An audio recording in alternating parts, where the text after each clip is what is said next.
We're so excited to have this special collaboration with NASA Johnson Space Center, and we're honored to present this historic event. I'm also very excited to introduce the moderator for our program. She's also the first African-American woman to be the director of NASA Johnson Space Center, Vanessa Wyche. I'm happy to be here with you all at Space Center Houston. Today, we're going to hear from former and current astronauts who will share with you their own journeys to space.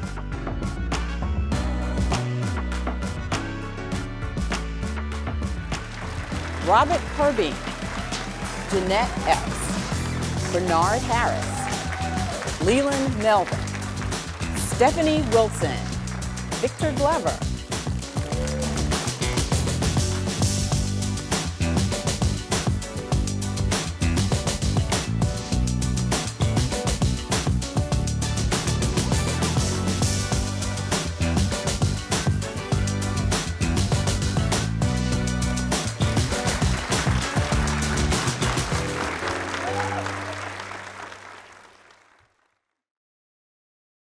I'm going to start with a question, and I'm going to throw it out and would like for everyone to have an opportunity to give a response.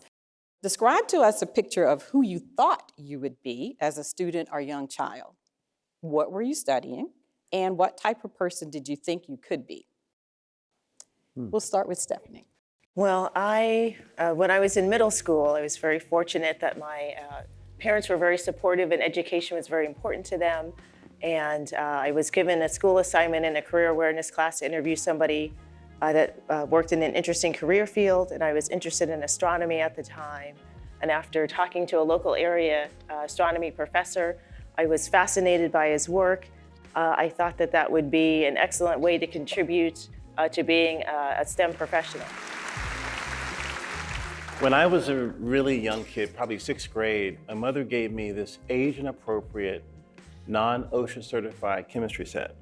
And I mixed these two dissimilar chemicals and created the most incredible explosion in my mother's living room. I burned a hole in her carpet. And my mother she was small, but she had the power to knock me off the... But it was that moment that I realized that I could be a chemist because I'd already done it. All I needed was a lab coat and goggles. So chemistry was something that I learned at an early age, and I love sports, but I never saw myself going into the NFL because I don't know, for whatever reason, but I did see myself as a scientist. So STEM was always something that was very critical to me. It's funny, I think it all starts with chemistry because my mother was a chemistry teacher. And as I got older, the chemistry set kept getting bigger and bigger. I didn't burn a hole in her carpet, thank God, because I might not be here if that happened. But that was always interesting to me. And I grew up in Baltimore during a time when Apollo was big, so I just kept seeing these larger and larger rockets being designed. And design always interested me, and I always thought I was going to be a design engineer. That's what I was going to be. So as a kid, I didn't really know who I thought I would be when I grew up. I just kind of, did my thing and, did my work. And one day, when I was about 9 years old, my twin sister and I, we brought home our report cards. And back then you had a report card and you had a row of all your grades and you could see immediately, okay, you had all A's or B's or whatever. And, Janet and I, we were pretty obedient kids, and we knew that if we brought home anything less than an A, our mother was not gonna be happy. And yeah, she knew how to throw a shoe or whatever to make sure you stayed in line. But, one day we brought our report cards home, and my older brother goes, wow, you guys can probably become aerospace engineers or even an astronaut.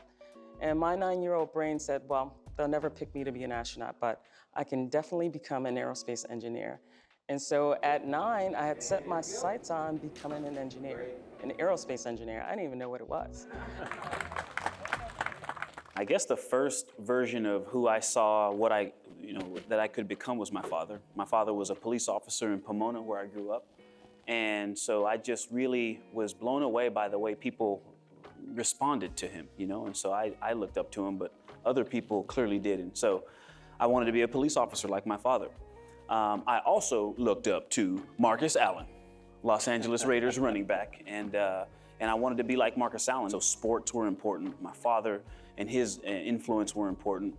And then I saw a shuttle launch on TV and thought I would love to control that thing and drive one of those. And so the interest in tinkering and machines and speed and power and sports, and also just wanting to be a good person like my father, those things all wove together and in one way or another led to me being here. So I was listening to the others talk about what inspired them, and what inspired me was what inspired a lot of American kids back in the 60s. I grew up watching the space program. I learned very early that I liked science and science fiction, so I always like to say that I was an original Star Trek fan, and so that got me exposed to space on television, but in real life, I watched the program develop, you know, the Mercury program, Gemini program, Apollo program. And in 1969, when I turned 13 years old, I watched Neil and Buzz Aldrin land on the moon, and I said, I want to follow in their footsteps. Here, men from the planet Earth, first set foot upon the moon, July 1969, AD. And as I looked around at NASA, to the point that we're talking about race, I didn't see anybody who looked like me. I didn't see any women. In fact, the first people that they selected to be the creme de la creme, you know, the top astronauts were white guys, all white guys. And so I remember saying to myself, even though I don't see anybody who looks like me, I'm still not going to let that deter me from deciding on what I wanted to do. Did race ever play a role in the idea of who you could be?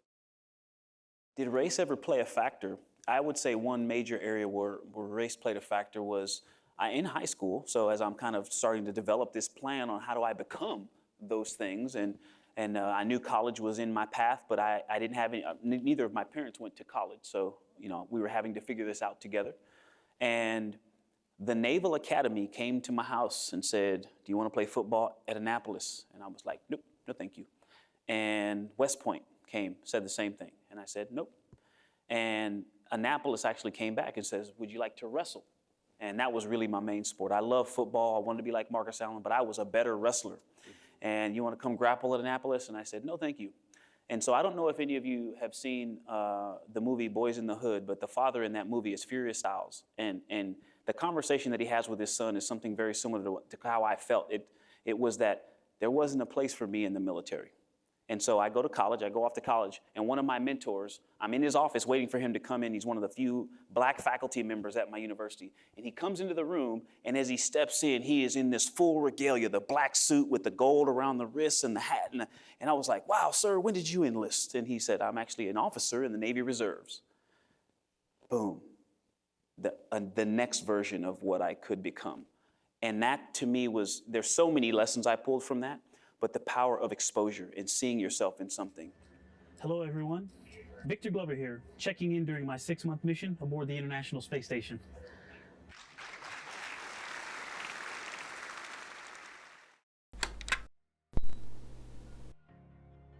When we were growing up in the 60s, it was interesting to see some of the greatest feats of humankind on the television, little black and white television, but turn the channel and see some of the greatest challenges that we had in the United States at the time. So, watching Martin Luther King at the same time we're going to the moon, it was incredible. Talking to my mom, who was a teacher, who said, would always ask us, what do you want to do when you grow up? What do you want to do when you grow up? And kind of pushing us.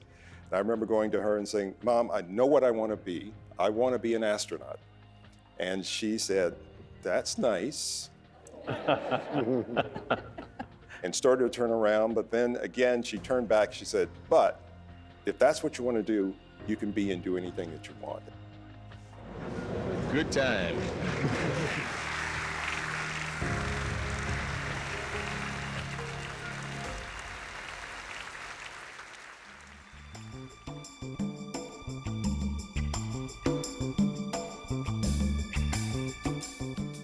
As a kid, I became interested in airplanes, and I liked making model airplanes and reading books on airplanes. And I was fascinated by airplanes. And so that proved to be what I find later on to be my passion. You know, I don't know if I had a vision of who I wanted to be when I was younger, but I will tell you this. I think I was born to be an engineer. And I think specifically, I was born to be an electrical engineer. I remember being in, I think it was 7th grade. We had this assignment before we could take off early to go to recess. You had to write down where you saw yourself in, I don't know, 10, 15, 25 years. And I simply wrote down on my little assignment sheet that I want to be able to look up from where I was working and see the curvature of the Earth from space. And I plunked that down on the desk and headed off to recess. My mother was my main inspiration. They discovered art when I was in preschool, and she had me in every art class that ever was. And she got me a library card when I was 4. And we had conversations, and she would talk about astronomy and orbital mechanics and space. I grew up in the segregated South, so I am a son of the South, if you will. Blacks and whites went to separate schools and had separate facilities and everything. But in the mid-50s or so, there were lots of programs on television that talked about life in the military and actually promoted the military. So that's where I saw the Naval Academy. I fell in love with the uniforms more than anything else, and the beauty of what's called the Yard. It's the campus of the U.S. Naval Academy. And it didn't hurt that all the pretty girls from all over the Northeast came there on the weekends looking for husbands.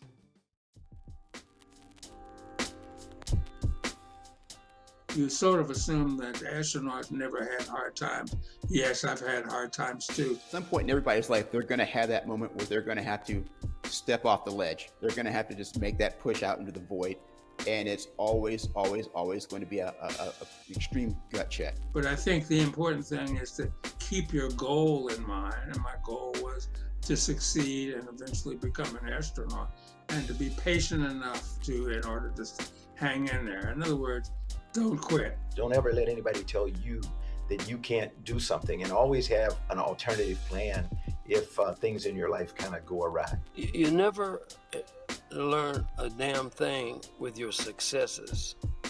And so the idea of failure is probably the best thing that can happen to people who want lasting success.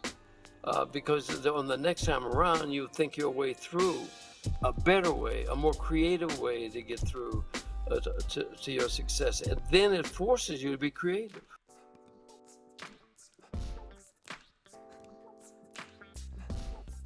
Well, I feel very honored to be the first Black astronaut to fly in space. And in that role, one of the things that I wanted to do is not only be a role model for African Americans on the ground, but also be a leader in helping pull other Black astronauts into space with me.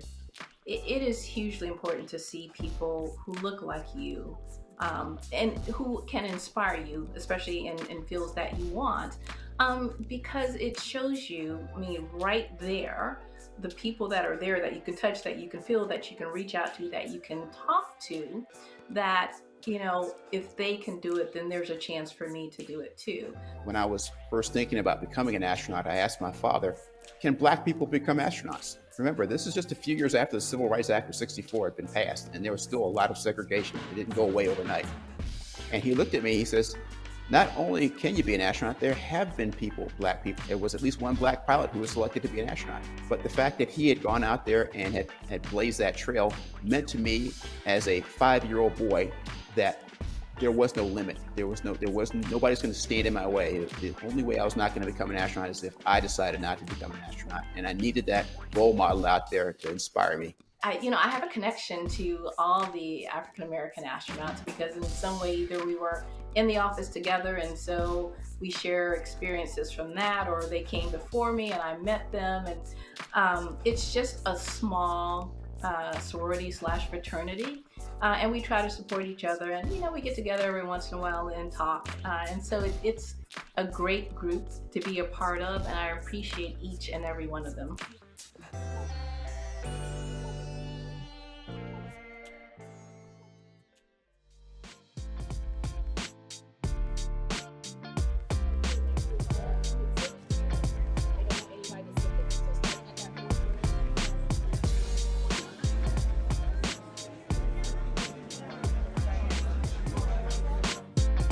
and the heroes themselves.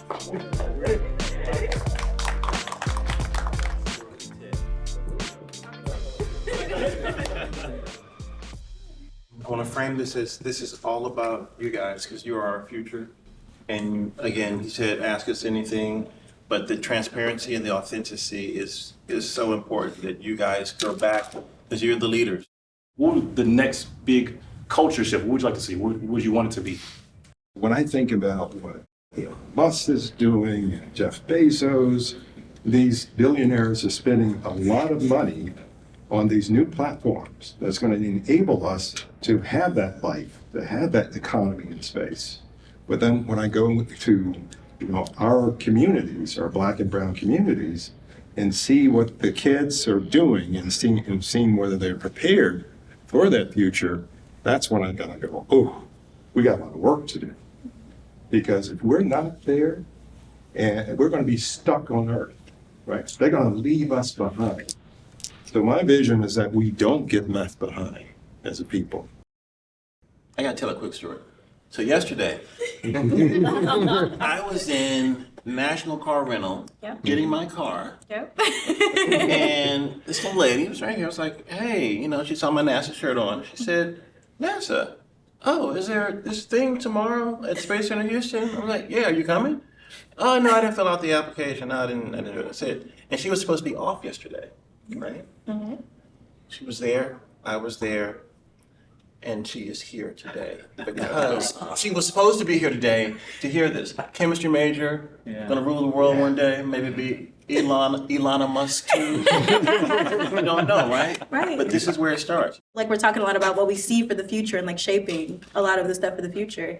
And there's so many schools, so many elementary schools that don't have a lot of funds and et cetera, but people like you come in and they talk, and then my life has changed. Now I'm an astronaut. That's crazy. For me, I've always wanted to be a scientist. I've always wanted to work like in NASA. I've always wanted to do, this has been my entire life. Like when I was 2 years old, I drew a permanent marker on the wall, all of my friends, and they were all astronauts, et cetera. And I've always known what I wanted to do with myself. So it was beautiful that I felt like the universe came in with the confirmation, like, hey, well, you're a little bit nervous about starting classes back up, but here goes Leland. And he comes in with all this positivity and like, yeah, you should do it. And I did. Honestly, coming from places where I came from, I never see anybody aspire to work for NASA to be an astronaut or to be in these fields. So seeing people, these heroes, reaching these heights, it lets me know, hey, you know what, I can do this, it's possible. I often find myself, sometimes having a lack of motivation. I often tell myself I can't do something. If something gets too difficult, or if I just get frustrated, or if I fail too many times at something. It's like I often just see myself kind of like almost giving up. So it's all like, for y'all to be in such, leadership and strong positions, accomplish so much within y'all time, like, how do y'all stay motivated? So one thing that I think about, which can kind of seem like a burden at times, but it can also be the power to keep going. Like, I love thinking about the civil rights era and like the fact that when you see them getting off those buses, going to the March on Washington for Jobs and Freedom, say the whole title, they had bags in their hands. They didn't make those sandwiches. There was a party making sandwiches, and then there was a different group of people that took the sandwiches to the people, and then there was a different group of people directing them to get on the buses. They were organized, right? And that work was done so you could sit in this seat. And when you think about that, our legacy runs from the very beginning up to you right now. It's deep, bro. It's your job to keep it on. And sometimes that can seem like a burden, but it's also a privilege. We are connected to all that. We come from greatness. What are the emotions that come to your mind when you think about Juneteenth and the role that you play today? Oh, wow. So Juneteenth is a way that we honor the fact that right here, not far from us, after the Emancipation Proclamation was signed, we had slaves that were still enslaved. And it was 2 years after that process that they were able to actually attain the freedom. And so Juneteenth is now received a lot of attention, but it was something that wasn't widely celebrated. And so I'm encouraged to know that it's become something that is gaining national and maybe even global attention. But it also is a reminder that, we have come a long way, but we have a long way to go. The person who started the Journal of Negro History and then started Negro History Week, which is what we now celebrate as Black History Month. When he started it, he wrote in the journal, he said, we need not celebrate Negro history. We celebrate the Negro in history. What we need is history void of racial, gender, and religious bias, because it's our story, all of our stories. And so I'm just encouraged that we have a chance now to be a part of telling that story. So Victor, I'm going to ask you, what strategic steps are needed to offer more persons of color in more active roles? There's a lot of things we could do, and we don't have time. We could take all the time we have today to talk about just what we can do. But one thing that we must do is those of us who are already in this enterprise, we have to go and, it's not just like encouraging you. I love this saying, we say that we have space for you. Listen, we need you. We need you. When the baby boomer generation retires, the science and technology jobs that are going to go away, if you look at the university students in undergrad and graduate school right now, we don't have enough of you in science and tech to fill those jobs. So we need you. It is a national security imperative for you all to become the best you can be so that we can keep doing what we do. And so we have an audience with students, and I know that they want to hear about your space time. So what was your most challenging time in space? Can you tell us that, Stephanie? Probably my most challenging time was during the STS-120 mission. We were building the International Space Station. And so we were bringing the Node 2 module to the International Space Station. Solar array deploys starting on my mark. 3, 2, 1, mark. And it's a smaller module. It's a connecting module on the end of the U.S. laboratory, but it allows our partner laboratories to have a connection point on the space station, our partners from Europe and Japan. And during that mission, we had installed that module, and it also required reconfiguring the electrical system. So we had to move one of the solar arrays from a central position to the end of the truss on the space station. And in order to do that with the robotic arm, basically have to fold up the solar array, move it with the robotic arm, and then extend it, re-extend it. And during that extension, we had a dynamic event. Houston Alpha on the big loop. We detected some what appears to be a wraparound or some damage, and we're zoomed in on it on camera 24 right now. So similar to what you may have heard about Apollo 13, where when we're in space, we have limited resources, we have limited materials, we have to fix whatever happens with what we have on board. Because of this relocation, it was hard for spacewalkers to reach, so we had to do something that we had not practiced before with the robotic arm and the boom sensor system that we used at the time for the orbiter. We hooked those two together, put the spacewalker at the end, and then sent him out to the work site with what we had fabricated on board, these cufflinks to tear across, to drape across the hole, to give the panel system additional rigidity so that we could continue the extension. So I say all that to say we worked together with our mission control team to come up with a solution, but we had to use the resources that we had in hand, do robotics and spacewalking operations that we had not performed before, and rely on each other's and our skills. It's a good day's work right there.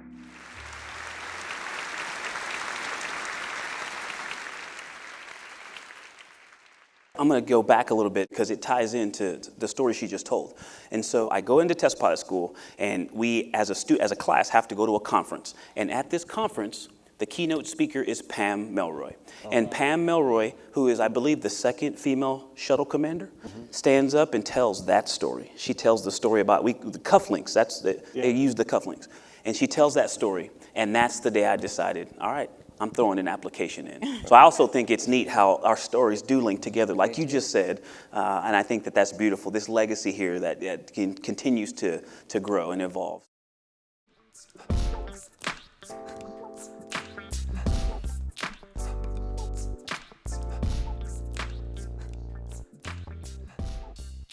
I found myself immediately thrown into a leadership situation for which I was unbelievably well prepared, but I didn't know it. because my idea of what I was going to have to do as a leader, as the leader of NASA, the leader of human space flight, the leader of science, the leader of space stuff for the whole world. If you've ever heard of, there is something called the imposter syndrome. It's a feeling that people get, I get all the time, that you don't belong where you are. And it's really important for you to recognize that you're suffering from the imposter syndrome, because it is a syndrome. It's not real. You do belong where you are, but you have had people put doubts in your mind for so long.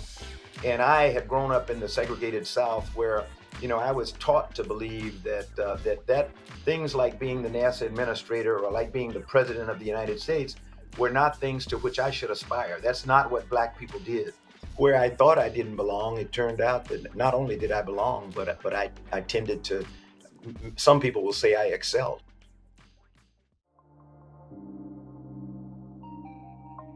I mean, if you're really passionate about doing something, what you do, you end up finding out who does it really, really well. And because I had difficulty, because there were a lot of things I didn't know about art, but I had to think my way through it. A tragic story, the guy called me aside and asked me, don't bring any more of those things here. So now I had to be creative. Oh, really? So I went straight to the bank and I borrowed $60,000 and built a foundry. And I didn't know how to build a foundry. So I went to the people who make foundry equipment. And then when I got to the molds, I didn't know how to make a mold.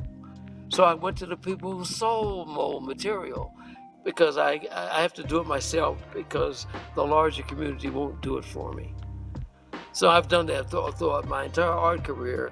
If they close a door in my face and I go open it.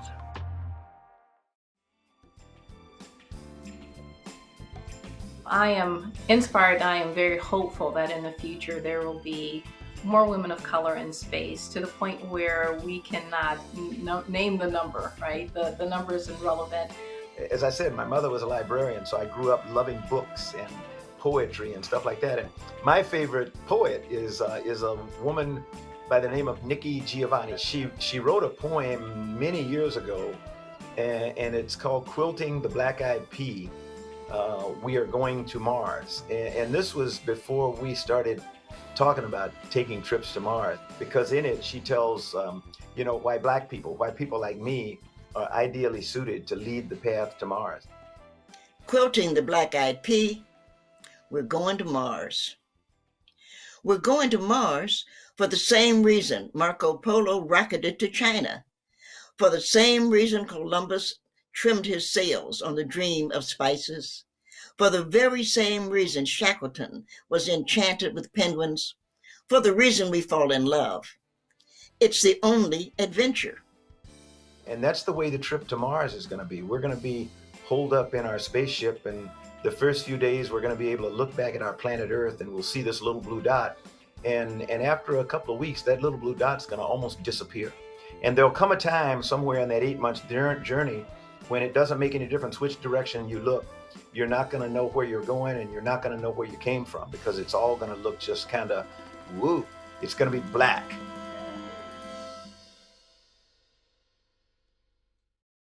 And also now joining us is Dr. Bobby Satcher, Robert Satcher, and he has logged over 259 hours in space and is currently a doctor in surgical oncology at MD Anderson. So thank you for joining us.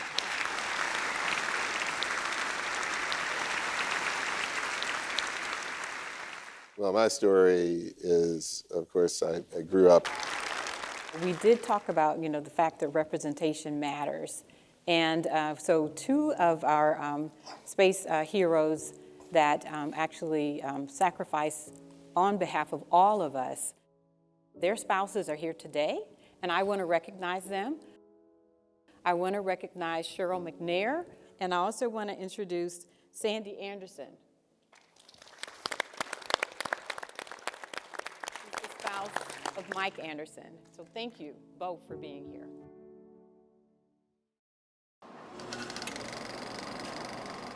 And Jeanette, want to bring you into the conversation. All right, well, my journey is very similar to everyone's here, but there's always these different nuances. We were talking earlier about, you're going to have things to get through, and I think all of us had similar experiences. And you grew up in segregated areas, and things happen. But I always focus on how do you handle those things when they do occur, because they're going to occur. There's a verse in the Bible that always says that, in this world you're going to have tribulation, but take heart, I've overcome the world. And so that just tells me that troubles are going to come. And so how do you handle those? And having a sense of self and knowing who you are and what you're capable of, and not letting people feed negative energy into your life is hugely important. But also being a proactive person rather than being reactive has been things that I've stood on for my entire career. I'm like a Black female and aerospace engineer. There was no one that looked like me in aerospace engineering, but that never even dawned on me until I left there. These are the kind of things that I always love to tell students. There's going to be times when you have to figure out who you are, and it's in those tough times that you actually really realize what you're capable of. I really appreciate that, because a lot of times as a person, you get stuck in this place of fear to do something. I don't know if I'm going to fit into this space. I don't know if I should be here. I don't know what I should be doing or how I should be doing it. And you don't do it. you just sit. And it's easy to do that when you don't have people around you. You're not meeting people who are doing things. I think you hit the nail on the head right there. It's all about supporting one another. There's enough threats outside of the tent to fill a whole day. So we have to support each other all the time. If we do that, not a whole lot's going to stop us. Like, I often limited myself just because, basically, like, my surroundings. I just thought, like, the world, like, I thought this was my world. And, like, one thing I'm learning too is how, like, a lot of stuff may come up, and you may be in a situation where you may not know where you are or you can't even find yourself, but we can't give up. Like, we just can't. I mean, I always knew I wanted to do more than just be there and watching cars go by and stuff. And I didn't allow that to define my imagination in terms of, I sit there staring up at the sky and imagining what it would be like to go there. So I don't think I've ever said that before, but I actually would do that. Okay, so I told my mom that I was going to do this. I'm going to show her that my notebook, because like that's actually my notebook that I still use for class right now. I'm going to use this as like my motivation to really achieve my goals. Honestly, this really means the world to me. Like, this is like easily one of my most treasured items right now. There's not always going to be somebody there to cheer you on. And as much as I would love to be that person. Break out your cell phone. I'll make a ringtone for you right now. You can play it every day. But that's not reality. And you're going to have to build something that works for you. So that's one of the important parts of learning and getting around groups of people like this that are diverse. You learn and you add another facet. You put another tool in your toolbox. I always go back to like how my mother, she's very religious, for a Christian household, but she always says walk by faith and not by sight, baby. Mm-hmm. So it's something that I feel like the Black community, we have a hard time with, because it's not only what we see, but it's what we're told from other people. So I feel like all of us can do it. I practice it, try to every day, because it's just so hard when the world's like telling you can't, or that's impossible, or are you sure you can do that? But it's just like, I'm not walking by what I see, but what I know I can do by faith.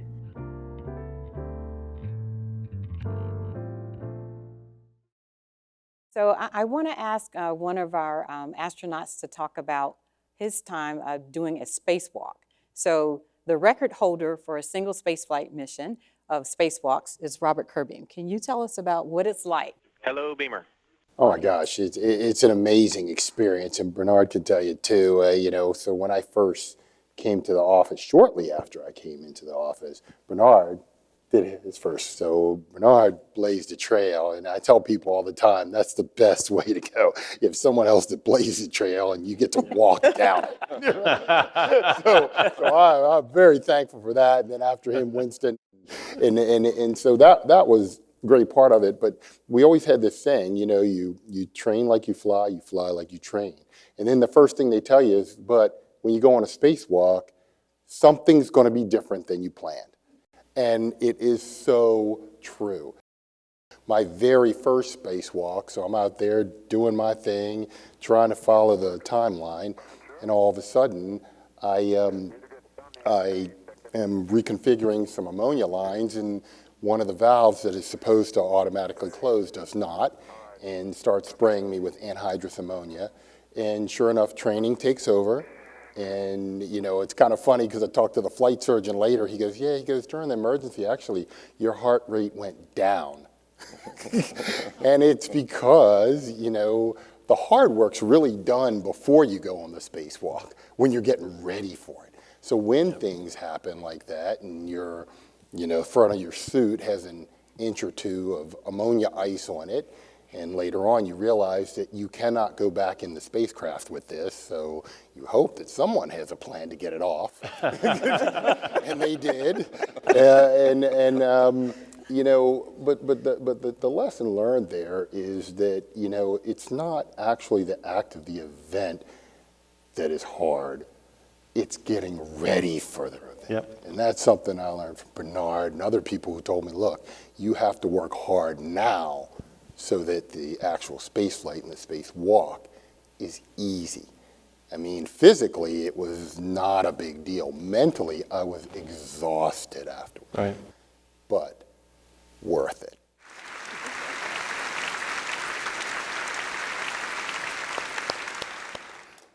So we're going to open it up to our students. Hi. Hello. What is your work like when you're not in space or training for a mission? There's no average day. Some days I have a lot of meetings, but some days I get to go and scuba dive or full pressure dive at the giant pool that we have, 6 million gallons of water where we train for spacewalks. Or right on the other side of that facility, there's an airport, and we go fly our T-38 high-performance aircraft. One of the biggest things that we have to do is function very well as a team. We go on expeditions where we want to get people to push everyone's limits to see how you act when you're in this heightened state of awareness. We work hard on leadership and teamwork. And so it involves really just spending time together and being intentional. My question today for you all is, do you think everyone should have the opportunity to travel to space? That is a very good question. And the answer to it is yes.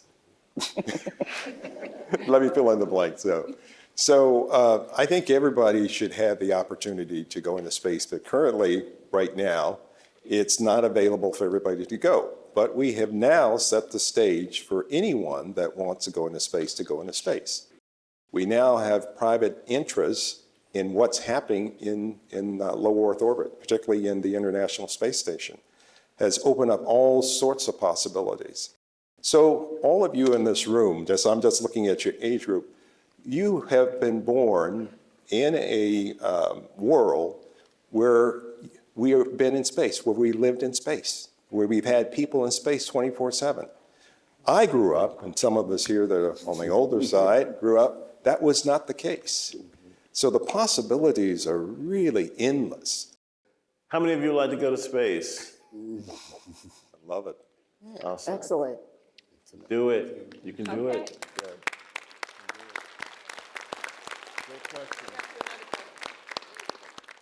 In space, you're away from family and in a new environment. How are you physically and emotionally affected? How do you deal with being homesick?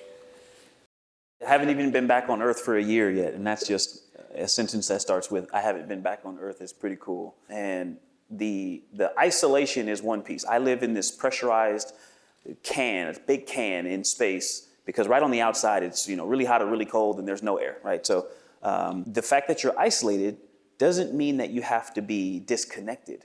And so the connection to your family is something NASA takes very seriously. The video just doesn't do it justice. It is pretty amazing, though. One of the most amazing things about his mission was that Stephanie organized a Zoom call for us, all of the Black astronauts, to talk to Victor while he gave us the tour through the space station on an iPad. And he was in space at the same time that, we were coming with the deliberations of George Floyd, and we had all these things that we were thinking about down here on the planet with COVID, but having this connection with our brothers and family and people helped us all get through things. What boundaries did you have to overcome becoming an astronaut, and what did you ever struggle in school at any moment in time? I lost my hearing in a training accident. I was completely deaf, and the doctors told me that I would never fly in space. And my hearing started to slowly come back in my right ear, but only in the speaking frequencies. And they said, you're medically disqualified, you won't fly. But I've always believed that if you keep trying, like the little engine that could, I think I can. Your mind has a way, I'm not a neuroscientist, but your mind has a way of fixing your body, if you believe in it enough. You need doctors, you need other people, but you have a great stake in helping prepare yourself by the way that you have your outlook.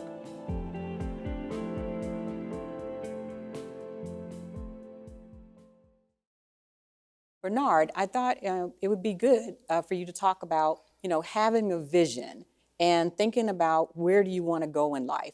So when I did my spacewalk, I guess it was many years ago, it was the first time that an African-American had done a spacewalk. It had been 30 years since the first time that we had done a spacewalk.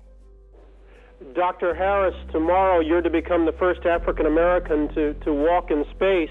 How significant a first for that is for you is that personally? Well, Brian, for me it really is a personal achievement, a great personal achievement, one that I've looked for a long time. And I think it's kind of ironic that during this month, this is Black History Month, that we're celebrating the contributions that African Americans have made to this country. But I have an opportunity to walk outside in space, that is, an EVA. I get emotional when I think about it. And I'd like to dedicate this spacewalk, my first spacewalk as an African American, and as an African American, to all African Americans, to African American achievement. And so, of course, I got the commensurate call from the president, that was President Clinton, and he said, Dr. Harris, I want to congratulate you on being the first African American to walk in space. And I remember preparing, knowing that he was going to call, and I said, what the hell am I going to say to the president? Because everybody's going to hear, Mission Control and the rest of the world. And so I said these words that you've probably heard many times before. I said, Mr. President, thank you for the honor of your call, but I have to tell you that I may be the first, but I will not be the last. Amen. Yeah. And listening to Bob Curbeam, now holding the record, that was true. So what can I say to you that will inspire you? And maybe this statement, I believe that there are three things that I know about everybody in this room. Three things. And if you adhere to these three things, you can accomplish whatever you want to do in life. Those three things make it possible for you to do anything. The first thing that I believe, and believe in you, is that I believe that everyone is born multi-potential with the ability to do anything that they want to do in life, anything. You have to figure out what that is. You have to discover that very early, as we all did. Number two, I believe that each and every one of you in this room is multi-talented, but we have something called a brain where we can learn additional talents, and that's what education is all about. So that's really important. Right? And the last thing that I believe that's really important for success in life, and that is, I believe that each and every one of us were born for a reason. There is something that you are supposed to do, or some things that you are supposed to do in this life. Now, all of those require what? They require an active person, someone thinking, you figuring out who you are, where you are, what position, setting goals, dreaming, finding people to help you along, finding mentors. And so it not only requires inspiration, but aspiration that comes from you.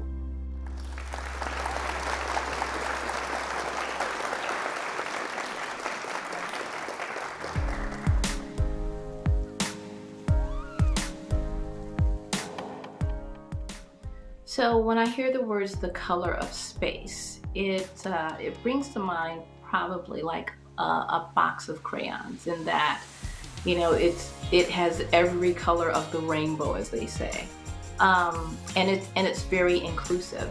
And I think that's the way space should be. It hasn't necessarily been that way in the past, but we are on a new trajectory, and we can change that. So when I hear the color of space, the first thing that comes to mind is a standing joke between Leland Melvin and myself about when he was going up on his first flight.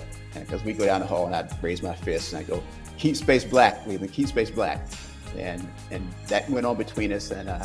And when I was in space, I sent an email back to him and said, "So, doing my best to maintain the blackness of space for everybody." You know, the color of space, it's interesting, the theme of this whole celebration is the color of space. Space is black. It's except for where the stars are, it's the absence of light and the inability to know where you're going. And the people that I consider to be the best qualified to get there are people who look like me, who, in spite of all adversity, in spite of knowing whether they're going to live or die or make it to the next day, persist in being people who are eternal optimists. I know that you have taken away many, many, many life lessons from these wonderful heroes. I want to thank our panelists. I want to thank the audience for being here and being a part of this very historic occasion.